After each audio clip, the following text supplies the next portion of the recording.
Hey, Katie. Hey, Tay. We're actually sitting right next to each other. I know.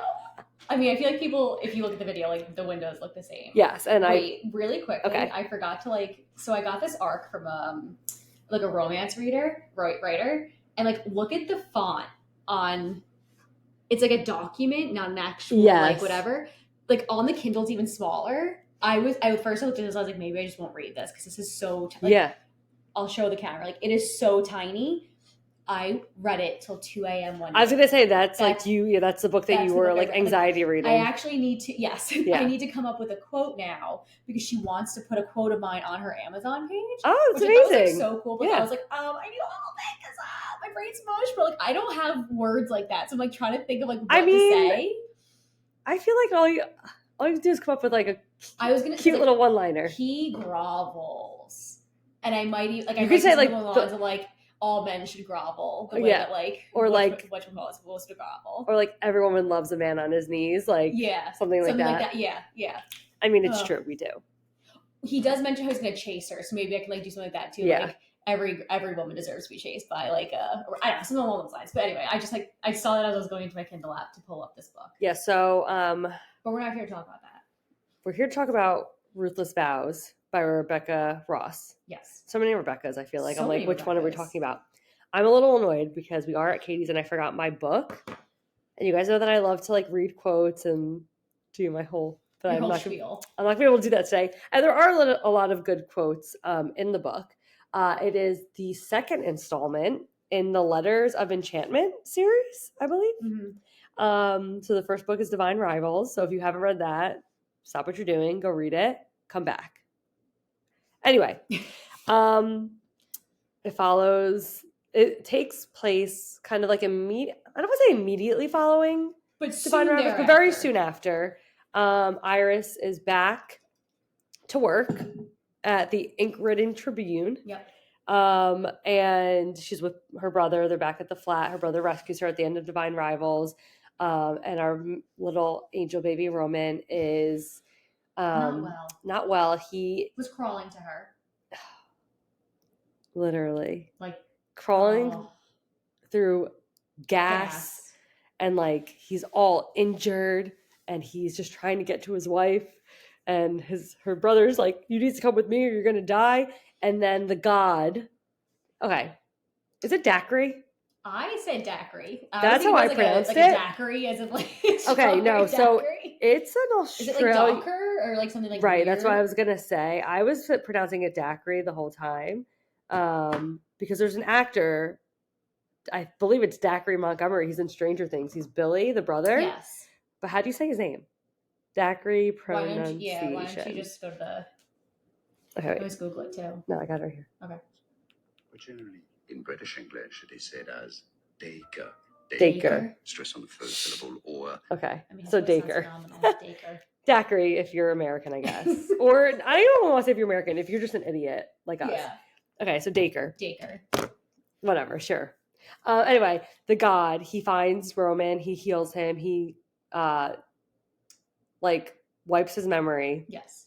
Because he basically wants people to just be committed to him and his cause. Fully heal them. He heals them like just enough. Yeah, just enough because he wants like Roman. Apparently, like the more your memories come back, the more you feel like the effects of like your previous injuries, and then you need to go back to him to get healed again, and he can like start wiping your memories again.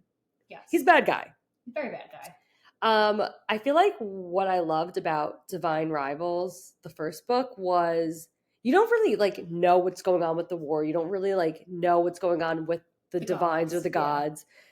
Yeah. It's more mostly the two of them. Yes, it's mostly like mostly has to like surrounding Iris and Roman and then like their relationship and how they have these two. So there's 3 magical typewriters. Yes. They own 2 of them. One of them is in the museum.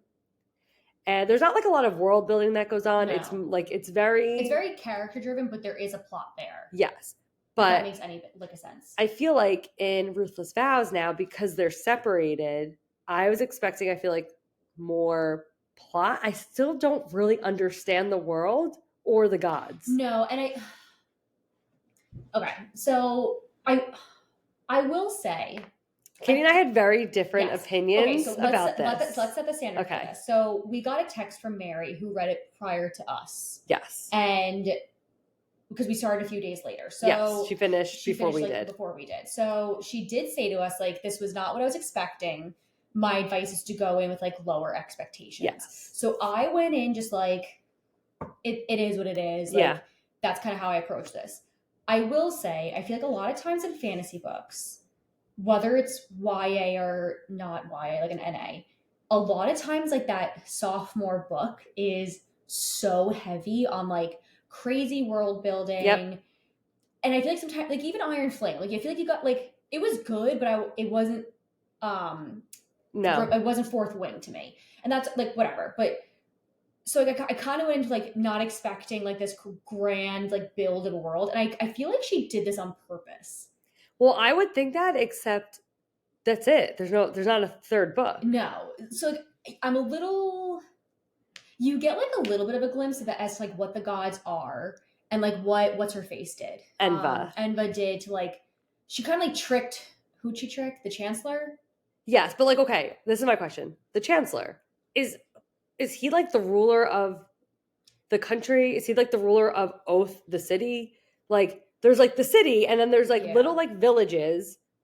Who is the Chancellor? Like, because there was a king. So what happened? Why is there now a Chancellor and not a king? I feel like there's just I don't understand the world. She left it as like just something open ended for you to interpret as what you wanted to interpret it as. Or I'm assuming that's what it has to be. Like, there's enough there that you can get through this story, but if you're looking deeper for more like understanding as like who these gods are, who this Chancellor is, what did Enva actually do, how, like, it's not really fully explained. It's very gray. Like, it's like mentioned, but like nothing's followed up on. So it didn't bother me in the first book. No. It only bothered me in the second because Iris and Roman are separated for a majority of the book. Yes. And like, yes, like they're writing letters to each other and there's like little parts where they are like, you know, they do get to connect, but then they're torn apart again. So I was like, okay, if we don't have them who are like the bread and butter of this story, then I want background information. I want to understand, where did the gods come from? Like, we know, then there's like this enchanted sword. And like, there was a big emphasis too with like, well, if a human kills a god, then magic dies. But if a god kills a god, then they absorb that magic, which that's cool.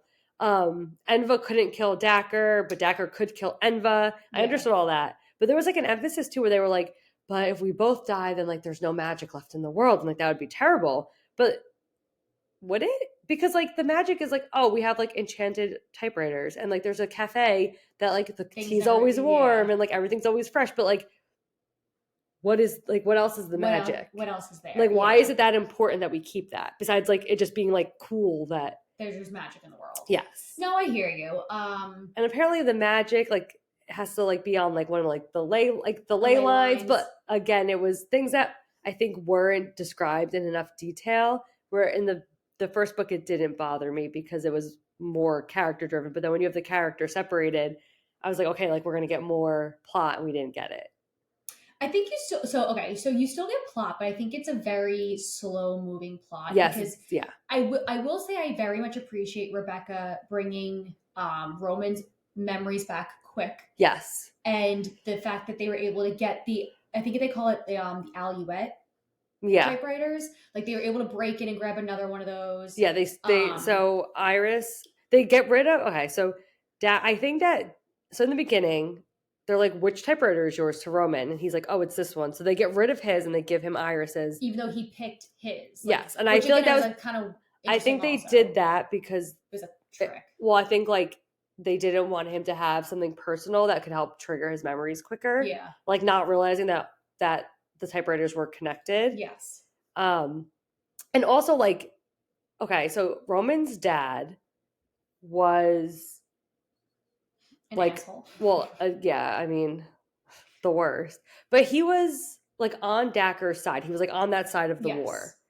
And he knew that Iris and Roman were married, but he never tells Dacker. So Dacker just like thinks that Iris is like a colleague, but he's an ex-colleague, very much so very helpful in this war, which I thought was weird too. Yeah, like why would this guy be putting someone on Iris' tail to like buy her out, basically this marriage. Like I almost wonder, because like even at the end, like when Dacre kind of finds out that there's a traitor amongst his ranks, like Roman's father does do everything with what he can in that moment to like hide his son. Like, Yeah. So I think there's still like, would Roman then be in trouble a bit more to be married to Iris? Right. So like, I feel like there might have just been like a level of like, let me still protect my son, even though like I need him to do what I want him to do. Yeah. That's kind of like how I took that. Because at first I was like, wait, this doesn't make sense. Why wouldn't he just like sell Iris out? And that I was like, but then he kind of does sell his son out too. Yeah. So maybe that's true. Again, like two completely different. Like I actually really didn't mind this. I think because it is so just like skimming. Like there's nothing deep about this. There's no like big thinking. Sometimes I get really annoyed at like the world building. Like sometimes I think it's too much. That like I think she gives you enough that you can get through the story without having like blaring red flags of questions. But I can understand wanting to know more about like these gods, the world and the structure. She could have probably given a bit. I think I just want to know like what the stakes were, right? Yeah. Like, and like the way that there's. I wish I had my book with me, because there is they say something like in one part of the book where I'm like, oh, like their whole world is this. I'm just picturing England. Like I'm picturing the entire world to be England. Mm-hmm. And 90% of like the villages have been destroyed. Yes. I'm like, where is everybody? Yeah. And then like again, like Enva can't leave Oath. No. And she can't like let Dacre know where she is, because if he kills her, then he's like all powerful and like will have everybody's powers, because she had to kill the other gods to get their powers before he could get them. Yes. And I don't know. I just feel like I was like, I loved the first. I didn't care in the first book because I loved Iris and Roman so much. So I was like, I wanted them to like get brought back together, and like almost like I thought that they would just be like fighting like with their words, and like they would somehow like win that way. I don't know, whatever. All of a sudden there's like this enchanted sword that Iris has to steal, and then she has to like behead. I do think it was cool that like these dreams that she was kind of having about her mom ended up being the goddess. Yes. And then even her friend Addie was like mentioning some dreams. So I think that was really cool. And the end of the book makes me think that there is going to be another book in this world about Enva. Yes. Like that's kind of how it ends. Down there to like, I will say there was two things that kind of like, I don't want to say bothered me, but I was kind of just like, what's up? Please hold. I need to get my charger. We can't have Katie's computer dying mid-podcast. But okay, I'm back. So my two things that like kind of irked me about this, I feel like, oh my God, there was so much like build up, not like build up, but there was a lot like they were working towards to find a way to defeat Dacre. And that's why Enva was helping in her dreams, like kind of leading Iris and like Addie on this road to like, hey, you need to learn to play this exact song to help him like be lulled to sleep. And I'm going to keep you safe in the museum, and I'm going to tell you this whole story about like the sword, like how if you make a sacrifice with your blood first, like it's going to be able to like allow you to kill the god. Yeah. Which it does help out when that one guy comes after her who was like helping transport Roman Vow. Yeah. So I was like, okay, this is kind of cool. But when they get down there, obviously Iris is like subdued extremely easy. She's a human against like this all-powerful god. Yeah. But then like Enva just happens to show up and he's killed rather easily. Well, I was going to say, so like there's all this buildup and like whatever. Yeah. First of all, I don't even know like what his like real strengths are besides like healing. Like why is he so powerful if like all he does is like heal and like steal people's memories? So again, like that was just like another question I had. I think you're just and he can like, and he can play that. He has this like magical flute, so he can like control. I assume that they're kind of like wyverns. They're called like ethereals, and then he has like hounds that are like dog-like, but like obviously more like, and they're from like the underworld. Yes. Like so. I mean, like again, I feel like there's a lot that we still need to learn. Like I think that he's like the devil technically. He's like the ruler of the underworld. Enva is from the sky, and they like fall in love, and then she's like, actually, no, like you're fucking crazy, and like tries to leave, and like that's how all this happens, literally. But yeah, like he's killed so easily that I was like, oh wait, so like this whole story is like, how are we going to defeat him? And then all of a sudden he's just dead. Literally. And then there's like the graveyard, which is like a third group now that they introduced. Yes. Of like vigilante, like I guess it's like a third party. You're like Enva, Dacker, or like then they were like the graveyard where they like hate the divines. Yes. And if you were part of like Dacker's forces, and they're just gonna kill you indiscriminately. Yeah. They just like literally like line up the soldiers like that was just so I don't even know if I should say this. It like was like Holocaust. Yeah. Like I was like, what the fuck is happening? I was like ready, set, fire. It was a fire. Yeah, it was like a whole like what is it? That's what it's called, like firing line. Like they lined up without like literally indiscriminately. They're like, oh, we found you here. You're part of this. And like, what's her face? Iris is like, a lot of these people don't have their memories. Like he was controlling them. Roman was technically like part of that, but he was helping us. And they were like, it doesn't matter. We have to kill them all. And like she was like, she had to show like proof to which like. But again, I was like, why? But it's like, we're getting rid of one evil. Now there's a new evil. And like, and there's like only like a few chapters left in the book. So I'm like, how are we going to? I don't think we really needed the graveyard. I think we could have had that one guy, Shane, who was Dacker's force, just being a double agent. Like, I think that could have summed that all up. Yeah, like the graveyard like part, I was like. I don't think it was needed. No. Even when the first time they went to to get the alleyway and like they see like these masked people running, like this is, I was like, here we go, there's gonna be another plot line. I was like, I just don't think we need it. Yeah. But then I really, and I don't know why, I just don't think this was needed. Why did her brother have to die? Oh my god! Right. Okay. So the whole first book, all of Iris's motivations are getting to the getting to the war to find Forrest. Like. That's how her and Roman even start corresponding because she's writing letters and she's like hoping that they're going to make it to her brother and they don't. And her mom dies because like after her brother leaves, she goes into like this depression, becomes like so the entire first book, all the motivations have to do with Iris finding Forrest. And then Forrest is almost killed. So he joins Enva's forces. He's almost killed. Dacker finds him, heals him, cleanses his memory. When Forrest gets his memories back, he like works his hardest to get back to Iris. Yes. And then he's literally so he meets Sarah, who's friends with Iris. Yes. Like, they start up a friendship, which turns obviously like into like having a relationship.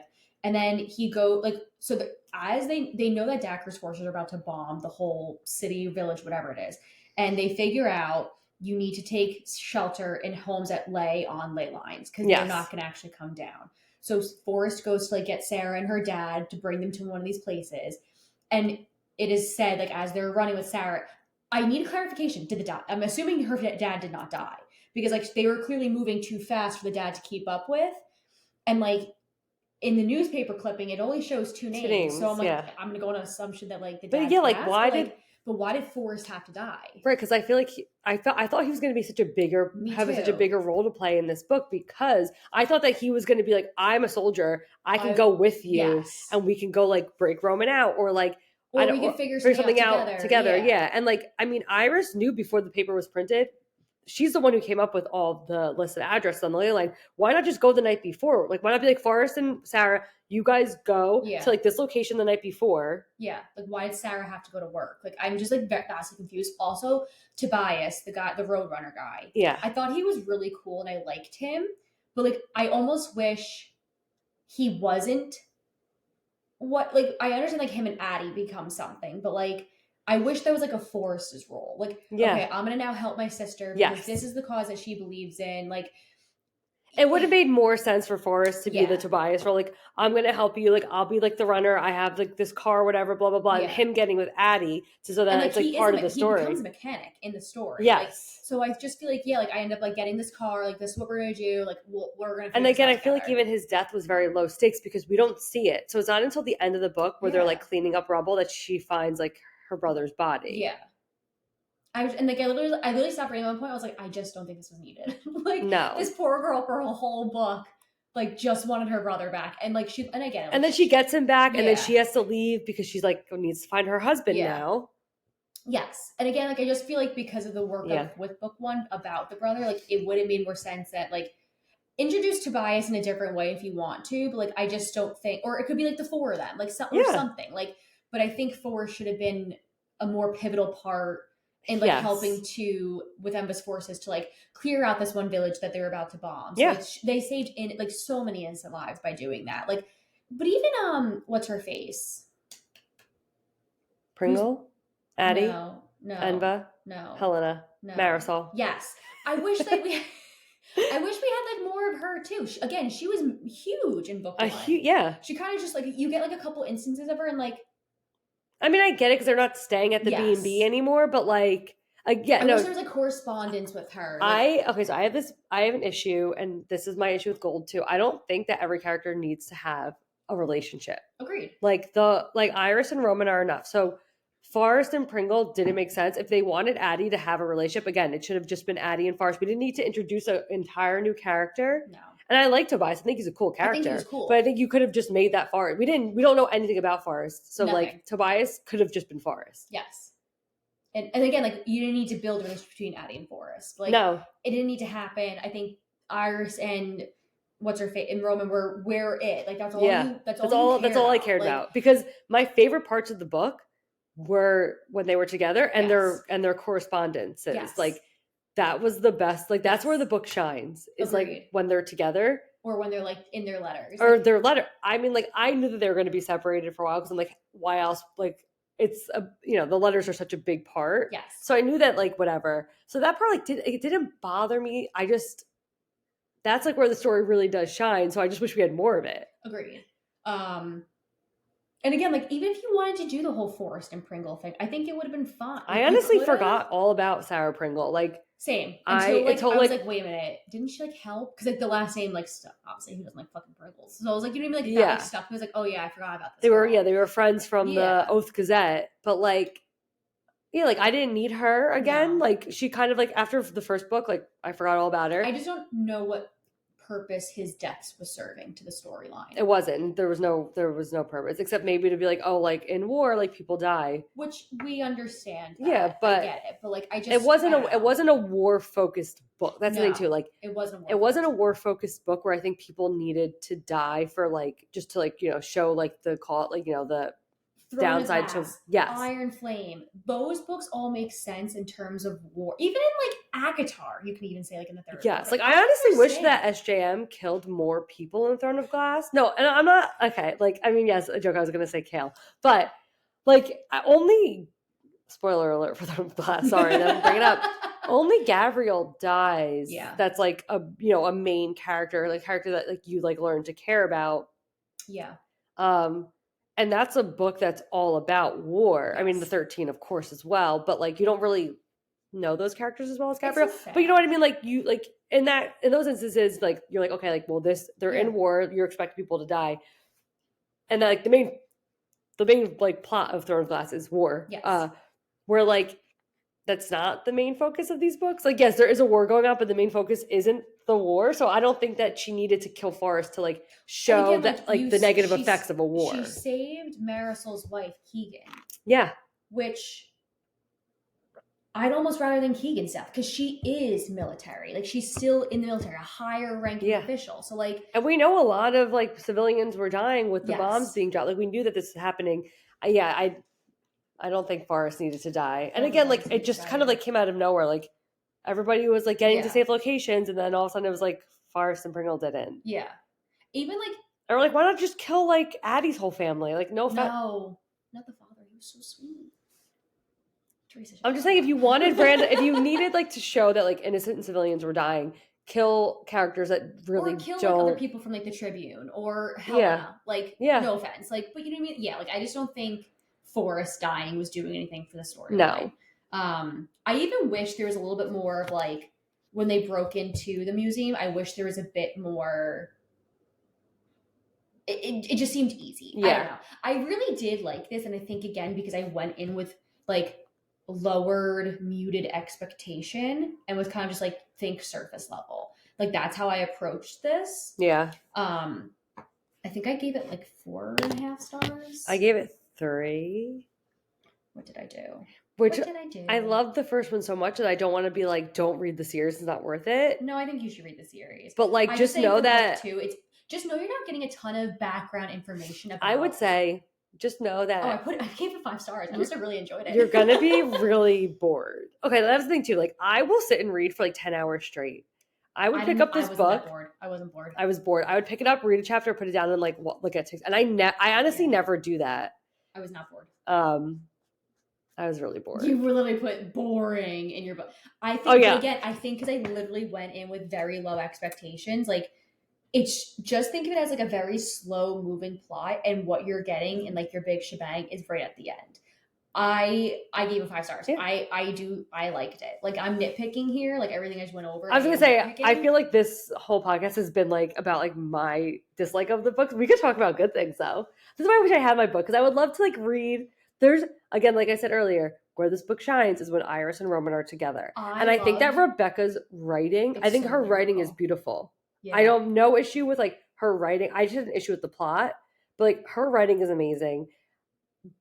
Their letters to each other are amazing. Their conversations with each other when they're in person are amazing. Like even, okay, so it's YA, so you're not getting like explicit spice scenes, but they are. But they're like beautiful scenes. Yeah. I would have still found you even if you never written that essay. So like, it's just cute. I don't know. He's also, her dedication I thought was beautiful. For anyone who sought a different realm through a wardrobe door, who wrote a letter and is still waiting for a reply, or who dreams of stories and bleeds words. I was like, I love that. I like that.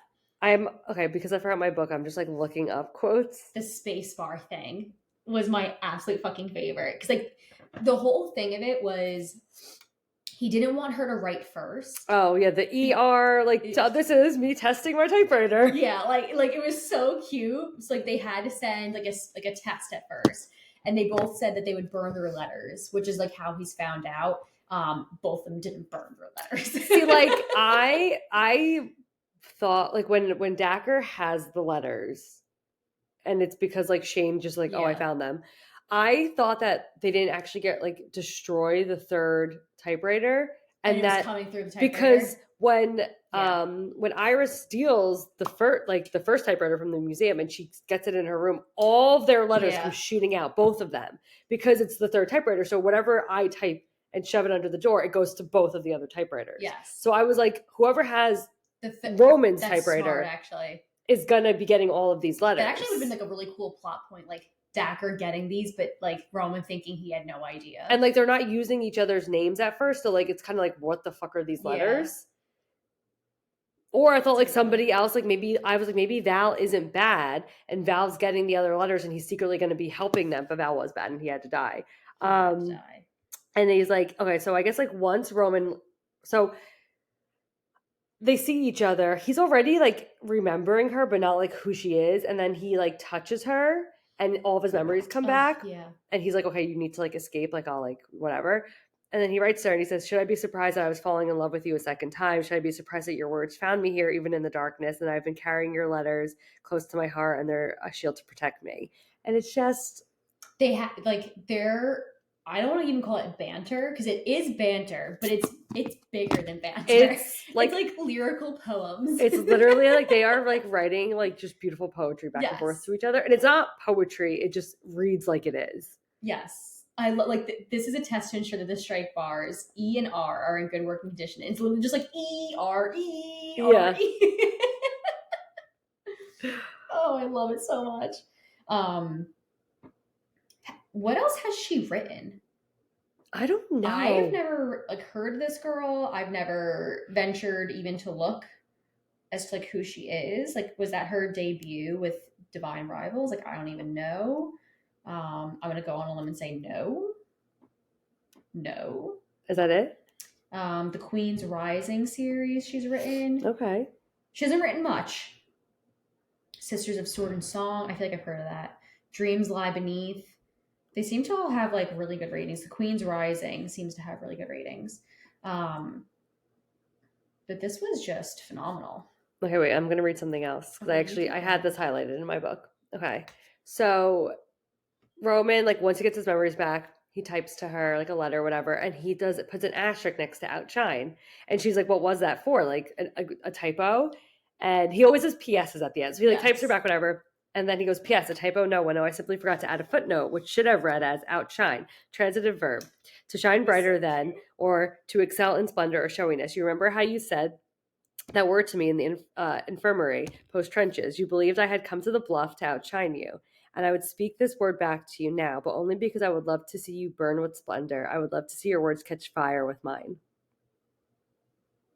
He's just the best. I would love to see you burn with splendor. I would love to see your words catch fire with mine. Like, tattoo that on my heart. Literally.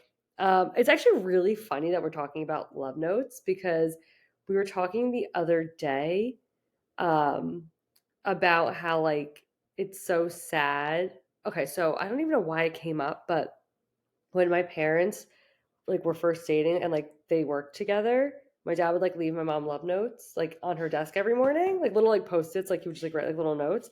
And I was like, it's so cute because my mom kept them all, so she has them all still. But like in this day and age, we just like text each other. We don't leave each other notes. So like the art of like leaving like a note or like writing a note to like your partner has like died out. But like wouldn't it be so great to like have these like little notes, like little words that you can just like look back on one day? And I said to girls like, you just started like, leaving me notes. Tom used to actually leave me tons of notes when we first started dating. He has a whole bag full. They were sitting in like his old car. And then like I have one in my like ring dish right now that says like I love you. It's cute. I have like cards, but yeah, like no like little notes. Yeah, like I used to like leave notes like for Gil, like when he would like go away, like in his like suitcase and stuff. I don't know if he still has them. Yeah, we used to do that. Like in grad school, I would always like getting up early or whatever, and he'd go to work. So like I would get something like I would like write back or something like that. Yeah, it was cute. Like I would come home sometimes. Like, yeah, but like you don't do it anymore. And, like he would leave like a bottle of wine and like a cute note on the door. I was like, yeah, oh, he loves me. Tom can write you notes. Okay, well, I'm surprised he hasn't. Honestly, maybe my notes were really supposed to be for you. Sorry, that's very annoying sound. Just slurping up the last of my freaking coffee. But yeah, I gave it like 3-ish stars. I don't know. I was really disappointed. I really liked the first book, so like I would still recommend the series because I think that everybody should read Divine Rivals. But I was just bored, and I know that Katie wasn't. So no, I really take it with a grain of salt. I like when we have these kinds of episodes. I like when we have these episodes too. It's like I really liked it, but again, I do think because I went in thinking like, okay, like go in bare minimum, go in thinking that you're not going to get like a crap ton of background information to explain things and like just take it for what it is. It's just like just go in with like a good vibe, good mindset. I mean, honestly, you're probably not even listening to this if you haven't read it, but if you have, like, I hope that's maybe what you did it and that you liked it. I don't know.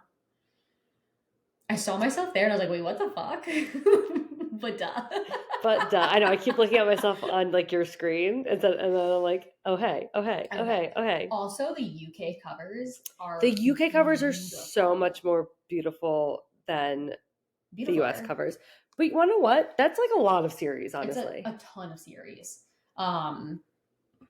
I think I was saying this to someone like Bookish Soul when I was talking to Tor. I was like, you guys had better covers. And she's like, I don't think so. I'm like, no. I think you guys do. I mean, I can definitely say the Chestnut Spring series. Oh my God, yeah. Divine Rivals, Once Upon a Broken Heart. Belladonna. True Love Experiment. Gothicana. I like Emily Henry US covers, but I really like the UK covers. Series. Caraval. I feel like that's all off the top of our head right now. Yeah, that's just off the top of our head. That's just off the top of our heads. Anyway, next week we will be doing our Spilling the Tea episode, so we'll catch up on all the things that we've been reading. I don't think I've talked about how I finished Kingdom of Ash. No, you have not spoken about it yet. Okay, but I can talk about that next week.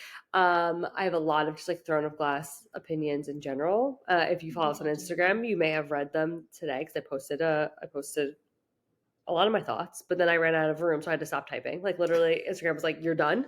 Like, please wrap this up, lady. The week after, Check and Mate by Allie Hazelwood. Mm-hmm. The week after that, another Spilling the Tea. The week after that, Destroy the Day. And then the week after that, Crescent City 3. But that's the first week of February because Crescent City 3 comes out January 30th.